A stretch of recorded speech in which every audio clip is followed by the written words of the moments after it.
बोलिए लक्ष्मी नारायण भगवान की जय। ओम कांसो स्मृतां हिरण्यप्राकारा महार्द्रां ज्वलंतीं तृप्तां तर्पयन्तीं पद्मे स्थितां पद्मवर्णां तामिहोपहवै श्रियम्। बोलिए श्री लक्ष्मी नारायण भगवान की जय। मेरे समस्त भगवती के प्रिय साधकगण, वर्तमान में हमारे राष्ट्र में कोरोना का संक्रमण फैला हुआ है, जिससे जन सामान्य का जीवन एक प्रकार से रुक सा गया है। पिछले करीब 1 वर्ष पहले से मैं कहता आ रहा हूं कि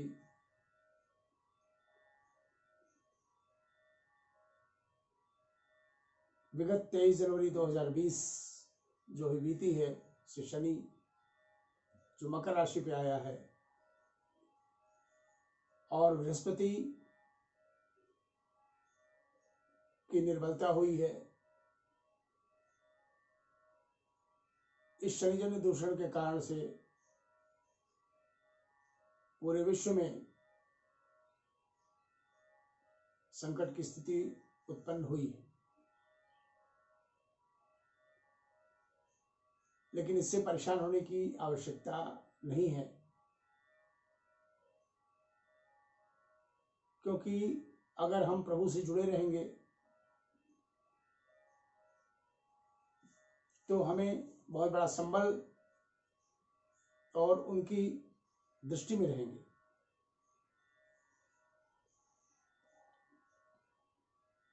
भगवती महालक्ष्मी की आराधना के कारण प्रायः सभी साधकों के जीवन में सुरक्षा की व्यवस्था बनी है।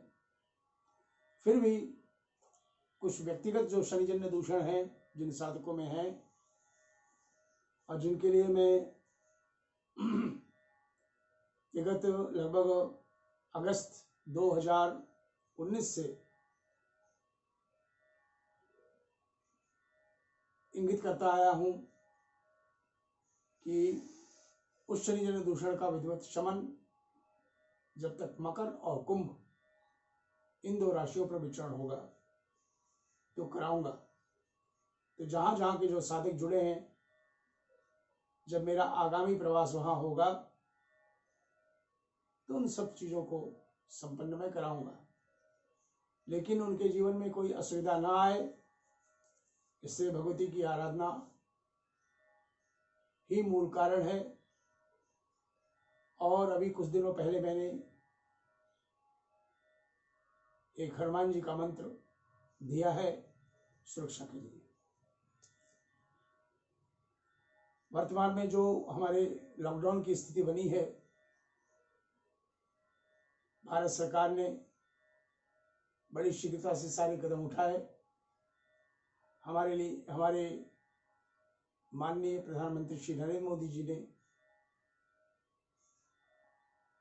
बड़ी ही कुशलता और पूरे हमारे मंत्रिमंडल ने, पूरी सरकार ने, सभी ने मिलकर के सुरक्षा की सारी व्यवस्थाओं को संपन्न किया और कर रहे हैं। इसमें हमारे जितने भी सुरक्षा से संबंधित सैन्य अधिकारी हैं, पुलिस बल है,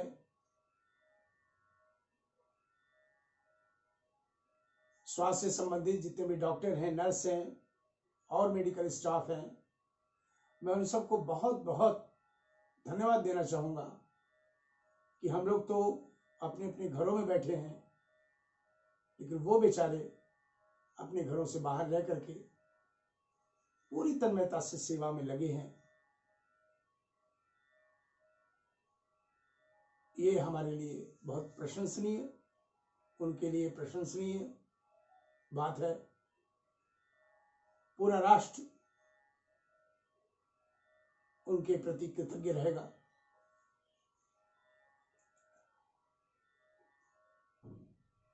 भगवान की इच्छा से, प्रभु की इच्छा से जो इस समय एक ठहराव का समय मिला हुआ है, विश्राम का समय मिला हुआ है, इसमें परेशान होने की आवश्यकता नहीं है।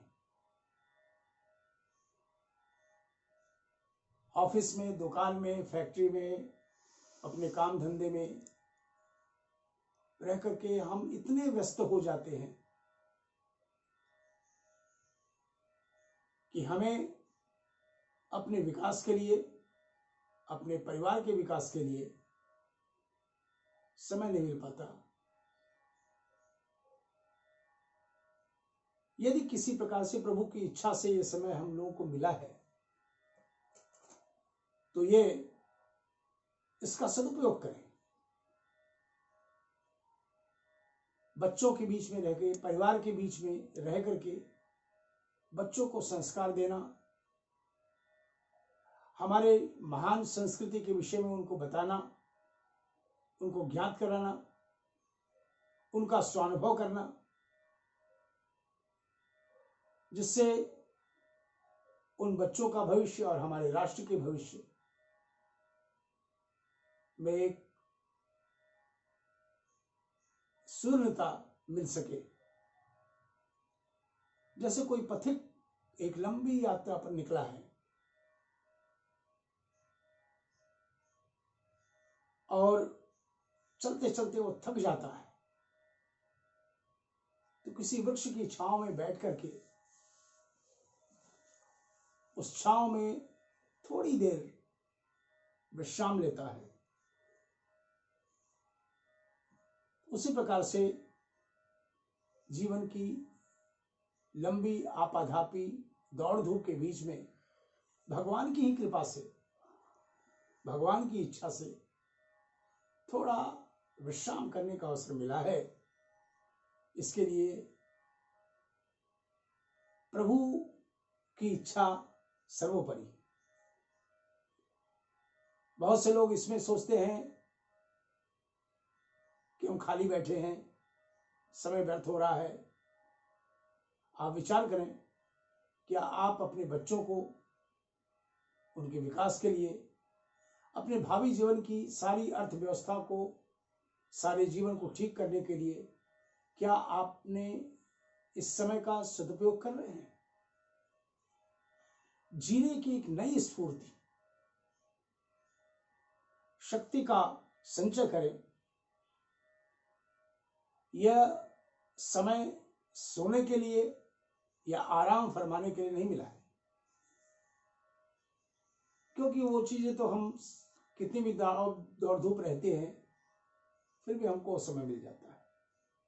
यह समय शक्ति को अर्जन, स्फूर्ति का अर्जन करने का मिला है, बच्चों में संस्कार बांटने का। तो मैं ये चाहता हूं कि आप इस समय का पूरा पूरा सदुपयोग करें, ताकि जैसे ही हमें व्यवस्था मिलती है आगे हमारी दौड़ और अच्छे ढंग से शुरू होगी। फिर से और नई स्फूर्ति से पूरा परिवार दौड़ेगा। इसके लिए आप सबको मेरी मंगल कामना। आप सभी स्वस्थ रहें। आगामी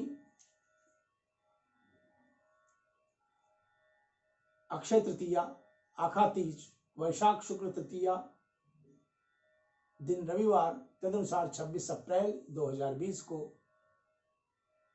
दिन में 11:14 तक रहेगी।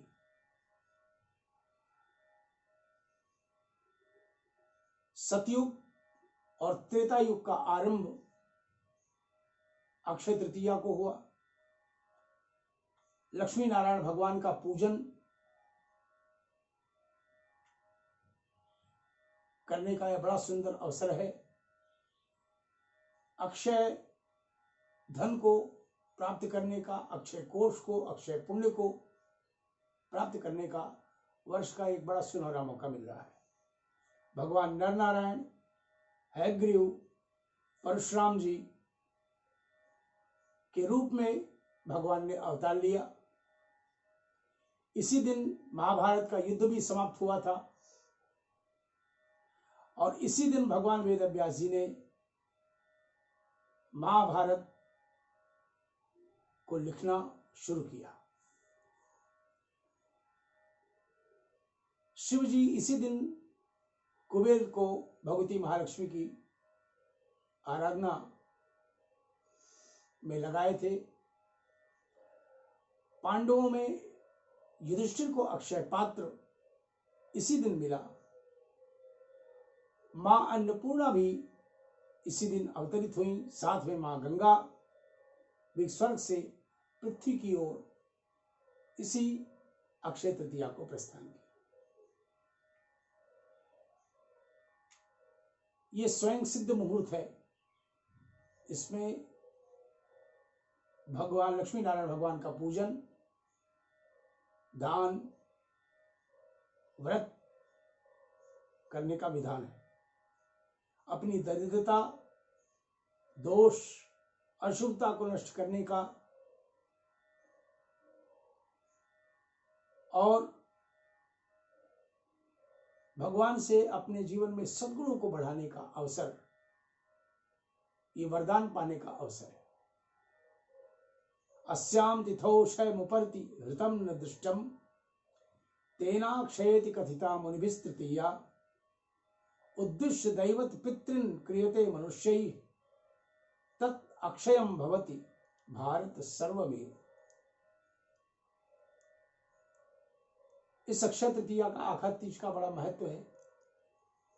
एक बड़ी पौराणिक कथा आपको बता रहा हूं। प्राचीन काल में धर्मदास नाम का वैश्य था।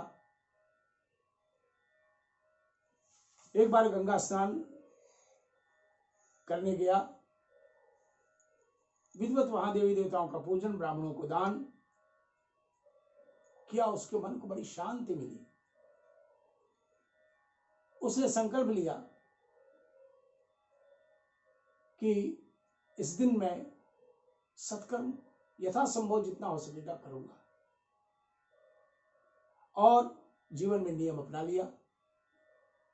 अत्यंत वृद्ध हो गया, शरीर भी रोगग्रस्त हो गया, फिर भी उसके बावजूद उसने नियम को छोड़ा नहीं, नियम जारी रखा। इस नियम के बदौलत उसके दान, सत्कर्म, पूजन, व्रत के बदौलत फलतः दूसरे जन्म में वो कुशावती नाम का राजा बना।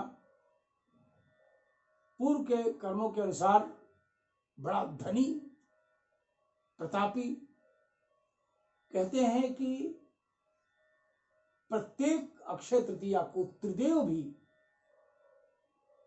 उसके दरबार में जाकर के वेश बदल करके उसके महायज्ञ में शामिल होते थे। भक्ति ऐसी करो कि भगवान को तुम्हारे यहां आने की इच्छा हो। त्रिदेव भी जाते थे।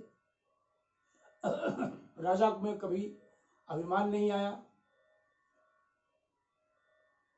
फिर उसका शरीर शांत हुआ।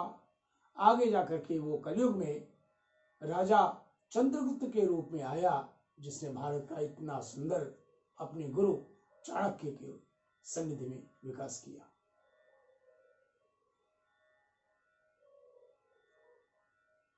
हमारे जैन समाज में भी इसी दिन प्रथम तीर्थंकर ऋषभदेव भगवान, जिनकी कथा भागवत में आती है, भगवान ने 1 वर्ष, ये तो बहुत वर्षों तक तपस्या की। एक बार की कथा है कि 1 वर्ष कठोर तपस्या की और उसके बाद इक्षु, शोरडी या गन्ने के रस से पारायण किया। इक्षु रस से पारायण किया व्रत का। इसी कारण से यह दिन इक्षु रस के नाम से इक्षु तृतीया या अक्षय तृतीया के नाम से विख्यात है। जितने भी साधक हैं, आपको अवसर मिला है, प्रतिवर्ष अवसर मिलता है, लेकिन इस वर्ष शनि की मकर संधि में और आगे की कुंभ संधि में विशेष ध्यान रखना है।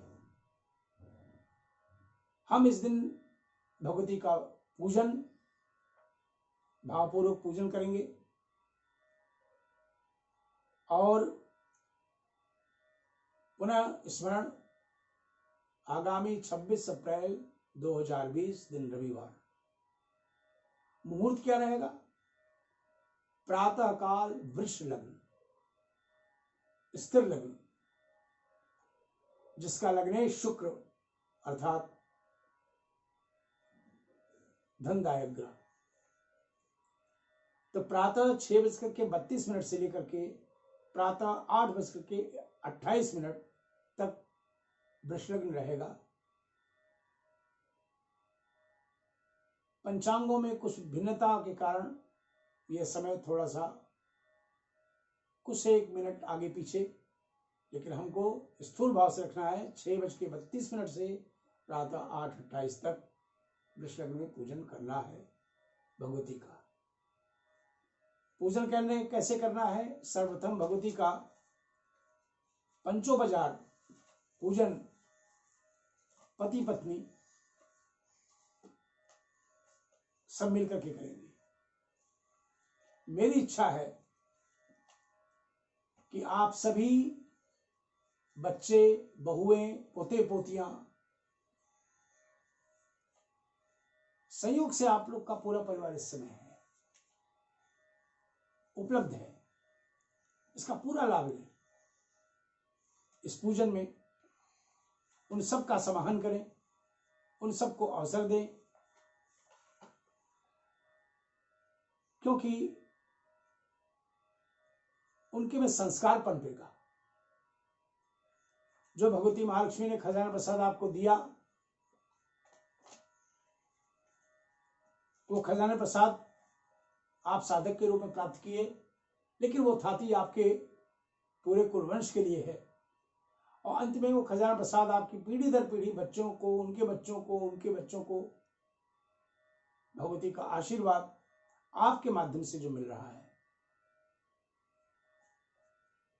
तो अभी से संस्कार में लगे रहेंगे तो बड़ी सुविधा रहेगी। तो सपरिवार प्रातः घड़ी से 6:15 बजे तक आप अपने पूजन को प्रारंभ करना शुरू करें, ताकि 6:32 का मुहूर्त पकड़ में आ जाए। सर्वप्रथम भगवती का पंचोपचार पूजन करना है। फिर जो प्रतिदिन आप 2 माला जप करते हैं श्री मंत्र का, पति पत्नी अपनी अपनी माला पर श्री मंत्र का जप करें। और इसी दिन जो गुरुवार को हवन करते हैं वो हवन भी करना है। कुछ एक साधकों के लिए रविवार या कुछ एक के लिए प्रतिदिन का हवन उसी हवन के क्रम में आएगा। फिर भगवती के को हमको भेंट करना है। भेंट क्यों करना है? ताकि हमारा धन हानि में, रोग में, व्याधि में, मुकदमेबाजी में, ये सब में अनावश्यक बर्बाद न होने पाए, इसलिए भगवती को देना आवश्यक है,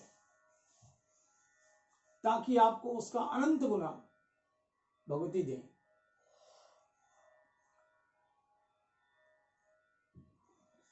क्योंकि भेंट पात्र को दी जाती है, सत्पात्र को। पात्र मतलब पतनात् त्रायते इति पात्र, जो हमको नीचे गिरने से बचाए। जैसे दूध को हम एक पात्र में प्राप्त करते हैं, तो पात्र उस दूध को नीचे होने से, नीचे गिरने से बचाता है, अन्यथा वो दूध बिखर जाएगा। उसी प्रकार से भगवती को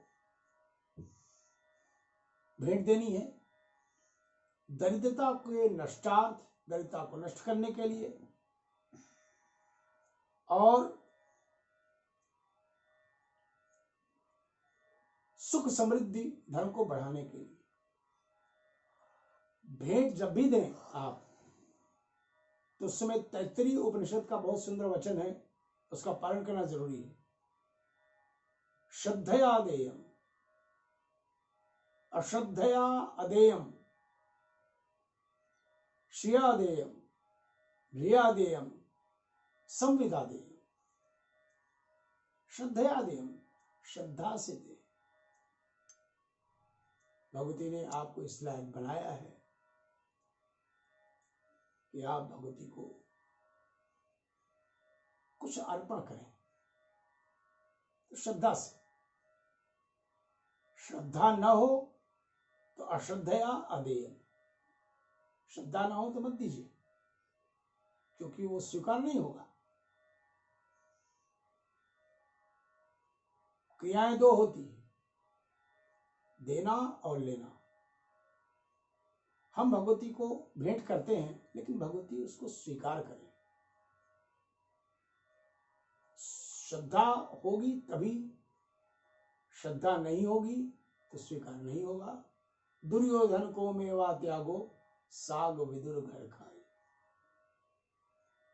दुर्योधन की वृत्ति से मत दे, विदुर जी की वृत्ति से। श्रियादेव अपनी सामर्थ्य के अनुसार, प्रियादेव भय से दे। कौन सा भय? ये नहीं कि मैं जब इस लोक से उस लोक में जाऊंगा तो अगर नहीं दूंगा तो कुछ नहीं मिलेगा। नहीं नहीं, ये भय नहीं, बल्कि ये भय कि भगवती ने मेरे को देने योग्य बनाया है और भगवती को मैं दे नहीं रहा हूं, तो जब इस लोक को छोड़ करके उनके सम्मुख खड़ा होऊंगा या होंगी तो क्या मुंह लेकर के भगवान के सम्मुख खड़े होंगे, ये भय होना चाहिए। और संविदा दें, अवश्य दें।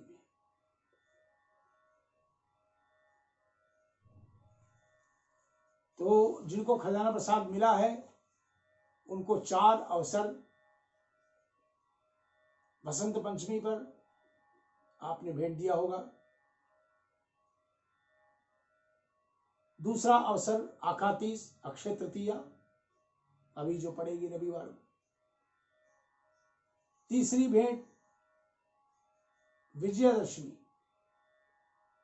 और चौथी जब भगवती के सम्मुख महानिशा पूजन में रात्रि 12:30 से 11:30 से 12:30 दीपावली।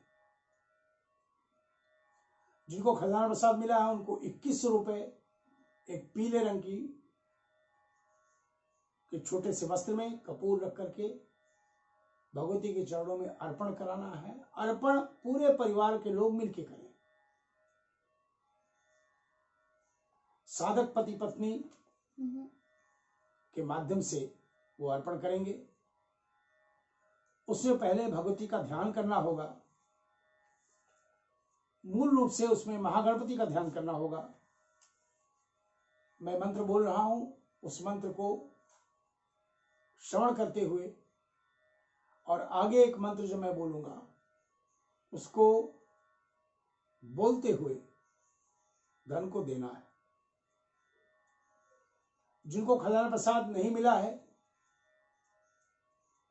उनको 1100 रुपए पीले वस्त्र में भेंट करना है भगवती के चरणों में। और पहले मैं ध्यान करा रहा हूं, ध्यान का मंत्र मैं गणेश जी महाराज का उच्चारण करने जा रहा हूं। उसके बाद मैं एक मंत्र को और उच्चारण करूंगा 5 बार। उसको आप मेरे साथ में 5 बार बोलते हुए भगवती के चरणों में धन को अर्पण करेंगे। सबसे पहले हाथ जोड़ें और गणेश जी महाराज का ध्यान मेरे साथ में। ओम पाशांकुशौ कल्पलतां विषाणं ददत्स्वशुण्डाहितबीजपूरः रक्तस्त्रिनेत्रफणेन्दु मौलिर्हारोज्ज्वलो हस्तिमुखो वदाद्वः। मैं 5 बार मंत्र बोल रहा हूं, मेरे साथ बोलो। ओम गम क्षिप्र प्रसादनाय नमः। ओम गम क्षिप्र प्रसादनाय नमः। ओम गम क्षिप्र प्रसादनाय नमः। ओम गम क्षिप्र प्रसादनाय नमः। ओम गम क्षिप्र प्रसादनाय नमः। भगवती को अर्पण करें। ओम गम क्षिप्र प्रसादनाय नमः का एक माला जब तक आप घर में हैं लॉकडाउन की स्थिति में, तब तक श्री मंत्र और अन्य मंत्र के बाद एक माला का जप साधक पति पत्नी अपनी अपनी माला पर करेंगे। धर्मपत्नी को ओम का उच्चारण नहीं करना है। अब इसके बाद भगवती महालक्ष्मी की आरती करें और इस पीले वस्त्र की पोटली को जहां खजाना प्रसाद रखा है वहां पर पधरा दें आरती के बाद।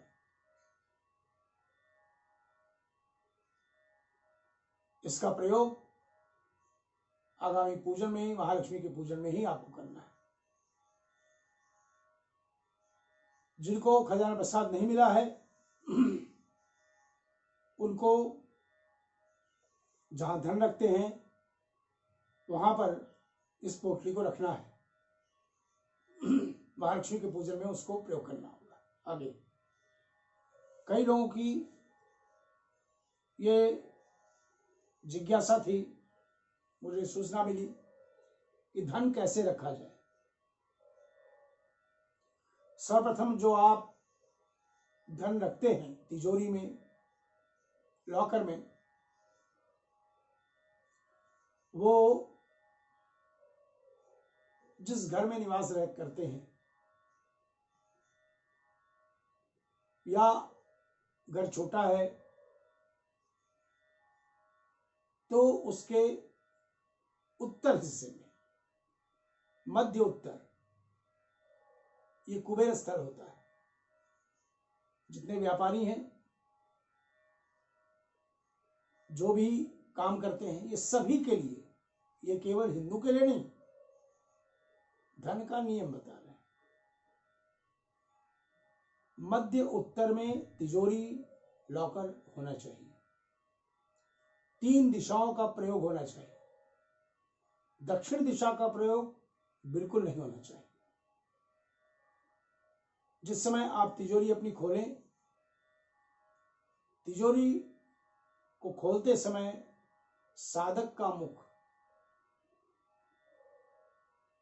पूर्व की ओर होना चाहिए। तिजोरी या लॉकर पश्चिम की तरफ उसका दरवाजा खोलना चाहिए।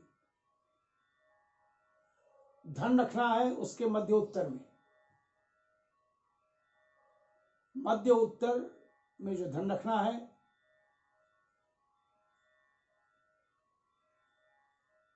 वहीं पर इस पीले वस्त्र की पोटली को रखेंगे। खजाना प्रसाद साधकों ने अपने धन इसी प्रकार से रखे होंगे। जिनको खजाना प्रसाद नहीं मिला है, भविष्य मिलेगा, उनको इसी प्रकार से धन को रखना है। पुनः दक्षिण दिशा का प्रयोग नहीं होना चाहिए। जीवन को खूब आनंद से व्यतीत करें। यह परेशान होने का समय नहीं है, भगवती को प्रसन्न करने का समय है। खूब संस्कारों को पनपाइए। हमारी महान संस्कृति के विषय में बच्चों को जानकारी दें। मैं प्रयास करूंगा, बहुत से लोगों की जानकारी थी ज्योतिष के मूल स्रोतों की और स्रोतों की।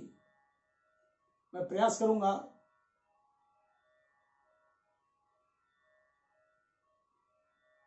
कि आगामी 31 को सायंकाल 5 बजे ज्योतिष के कुछ सूत्रों को मैं बताऊंगा, ऐसे सूत्र जो आपने नहीं जानते होंगे। हमारे बच्चों को, आगामी पीढ़ी को, छोटे छोटे बच्चों को भी ये जानकारी होनी चाहिए, क्योंकि उनको जीवन को सजाना है और जीवन में खूब आनंद से रहे। जिसकी मस्ती जिंदा है उसकी हस्ती जिंदा है, मस्ती नहीं तो फिर हस्ती भी नहीं। इसलिए उस जीवनोपयोगी सूत्रों को मैं प्रयास करूंगा 2-3 बार में देने का। मेरी पुनः मंगल कामना अक्षय तृतीया के लिए। भगवती आपके कोष को बढ़ाएं, जीवन में आनंद को बढ़ाएं। सर्वे भवन्तु सुखिनः, सर्वे सन्तु निरामया, सर्वे भद्राणि पश्यन्तु, मां कश्चित् दुःख भाग् भवेत्। हमारे पूरे विश्व के लोग सुखी हों। जल्दी से जल्दी आप देखें, जहां धर्मपरायणता जितनी अधिक है, कम से कम दूषण हमारे जीवन में, हमारे भारतवर्ष में आया है। अन्य देश कितने परेशान हैं, बहुतों की सूचना नहीं मिलती है।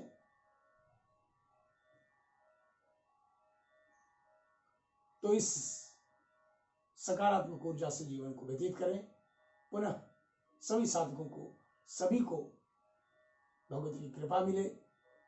आप इस सारे सूत्रों को केवल अपने पास तक सीमित मत रखें। आपके जितने भी परिचित हैं, जितने हितैषी हैं, जितने मित्र हैं, उन तक बांटें, क्योंकि ये पुनीत कार्य है। स्वार्थी नहीं, सारथी बनो। किसी के जीवन के रथ को आगे बढ़ाने के लिए अगर तुम्हारे तन बल, मन बल और धन बल का बल मिल जाता है तो तुम प्रभु की निगाह में और आओगे। मेरी इसी मंगल कामना के साथ में सभी को बोलिए लक्ष्मी नारायण भगवान की जय।